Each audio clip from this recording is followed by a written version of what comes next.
2025 ini tahun yang paling merubah hidup gue gitu. Ini tahun dimana gue paling banyak belajar. Pelajaran pertama ya yang gue pengen share ini mahal di hidup gue, karena gue belajarnya sangat-sangat lama. Bahkan gue gak pernah bener-bener mengerti sampai tahun 2005, yaitu untuk keep things simple ya. Jadi pelajaran yang gue petik, ini pelajaran pertama yang gue petik adalah ketika lu melakukan sesuatu ya. Manusia itu melakukan sesuatu, mereka suka yang kompleks, mereka meribetkan segala sesuatu. Ini nggak cuma di investasi, ini nggak cuma di bisnis, ini juga cuma di hidup. Ketika gue belajar tentang simplifikasi ini, hidup gue berubah total gitu. Banyak mungkin yang melihat gue, oke, Timothy ini usahanya ada banyak ya. Dia adalah seorang pengusaha, seorang investor, usahanya banyak sekali. Cuman kalau misalnya gue bisa ulang balik waktu, gue akan cuma punya satu usaha. Ini sebenarnya gue udah paham dari lama, tapi gue sulit sekali praktekin gitu. Karena ketika lu di level tertentu, ya kan, kalian teman-teman ini yang nonton video gue itu, kalian bakal naik nih ya dari jenjang level kehidupan.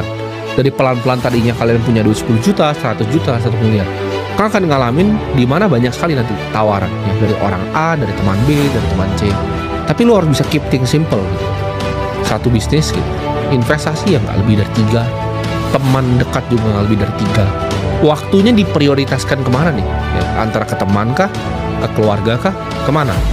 Kadang kita tuh nggak perlu bikin banyak sekali keputusan ya dalam 1 tahun.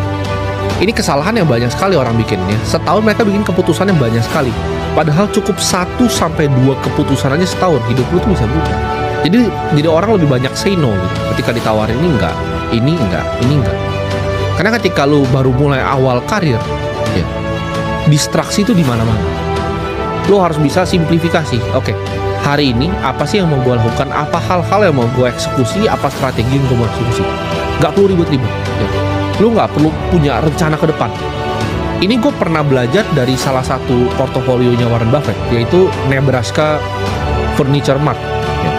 Jadi ini ada orang udah tua sekali, perempuan, dia bikin satu toko furniture. Ditanya sama Warren Buffett, strategi bisnis lo tuh apa? Dia jawab sangat sederhana, jual furniture semurah-murahnya dan jujur sama customer. Udah, strategi cuma 2, simple tapi jadi besar sekali, luar biasa. Jadi dari segi bisnis gue ya, dari segi investasi gue itu gue bener-bener pilih mana yang simple, mana yang mau gue fokuskan, mana yang gue pilih. Dan eksekusi layernya itu gue sederhanain.